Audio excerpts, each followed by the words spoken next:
Assalamualaikum warahmatullahi wabarakatuh. Perkenalkan, nama saya Emma Yuvika Putri, NIM 193131080,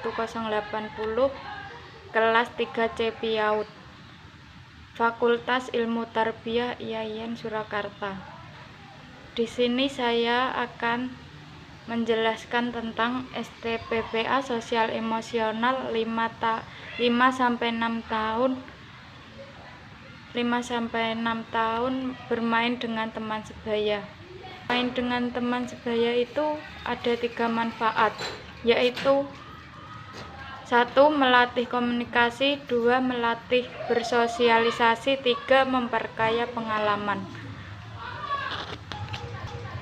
1. Melatih komunikasi. Bermain dengan banyak teman tentu akan sangat bermanfaat bagi anak untuk melatihnya berkomunikasi. Dengan kebiasaan berkomunikasi dengan teman sebaya atau orang lain di sekitarnya akan menghindarkan anak dari rasa minder, atau dengan kata lain dapat menumbuhkan rasa percaya diri seorang anak. 2. Melatih bersosialisasi. Skill untuk bersosialisasi harus dilatih sejak dini agar kelak anak menjadi seorang individu yang easy going atau mudah bergaul. Dengan semakin sering bertemu dan bermain bersama dengan teman sebayanya, secara tidak langsung anak telah belajar bagaimana mengenal orang lain dan bersosialisasi dengan lingkungannya. 3. Memperkaya pengalaman. Bermain sekaligus belajar mungkin merupakan sesuatu yang dapat menggambarkan suasana anak ketika bermain bersama di luar rumah. Banyak pengalaman dan hal menarik di luar rumah yang tidak akan pernah anak dapatkan ketika ia hanya berada di dalam rumah. Kita akan masuk pada aspek pengembangan bermain dengan teman sebaya. Ada 6 aspeknya. 1. Rukun dengan teman. 2. Mau berbagi meminjamkan mainan miliknya. 3. Tidak suka bertengkar. 4. Sabar dan mau menunggu giliran. 5. Menghargai perbedaan. 6. Membantu atau menerima bantuan dari teman. Kita akan menjelaskan satu persatu. Dari nomor 1, yaitu rukun dengan teman. Rukun dengan teman saling menghormati dan menyayangi antara sesama anak lainnya. Kondisi kehidupan yang rukun akan menimbulkan rasa saling tolong-menolong, bahu-membahu, menyelesaikan pekerjaan dan menjauhi perselisihan dan pertikaian antar sesama. Contoh, hidup rukun dengan teman, misalnya meminjamkan alat tulis, membantu teman yang tidak bisa mengerjakan soal, belajar kelompok, dan gotong royong membersihkan ruang kelas. Kedua, yaitu mau berbagi meminjamkan mainan miliknya. Mengajarkan sesuatu yang baik memang lebih susah, perlu kesabaran dan ketekunan. Pelajaran berbagi pun tidak bisa dilakukan dengan paksaan. Semakin dipaksa, anak akan merasa tidak nyaman, ia pun tidak akan mengerti konsep berbagi dan empati yang sebenarnya.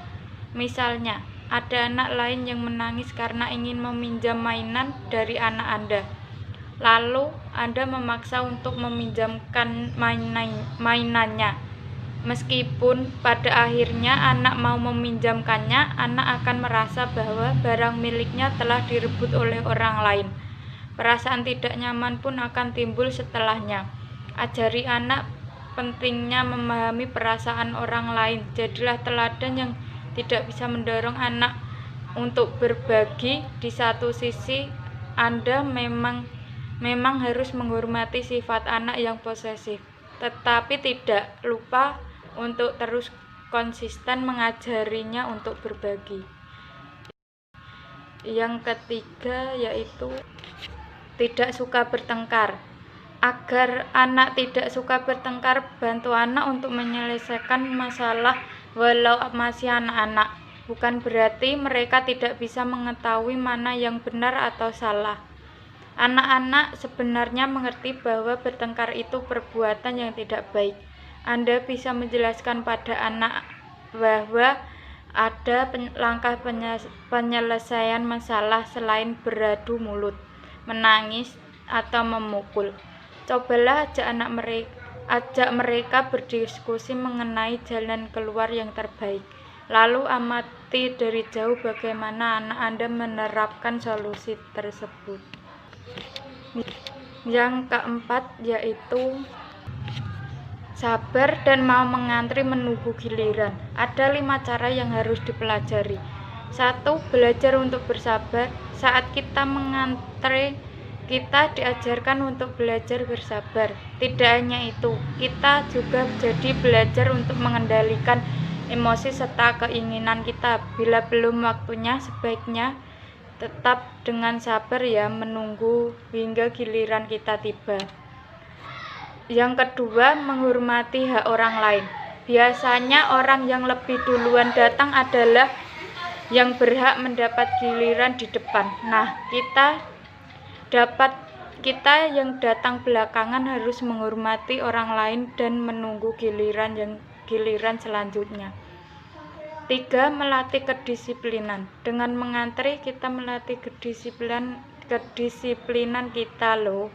Teman-teman, karena ketika mengantri kita dilatih untuk tertib, tidak menyobrot barisan orang lain, berdiri dengan rapi, dan bersikap sopan kepada orang yang ada di sekitar. 4. Berikan petunjuk. Berikan petunjuk pada anak seberapa lama dia harus bersabar. Jadi anak bisa tahu kapan dia akan mendapatkan hak atau keinginan yang sudah diungkapkan. Setidaknya jika bukan masalah waktu, hal itu menyangkut keadaan seperti kondisi saat ada uang lebih. Nanti ya kalau ibu sudah ada uang, berikan pujian. Berikan pujian jika anak berhasil melewati waktu untuk menunggu.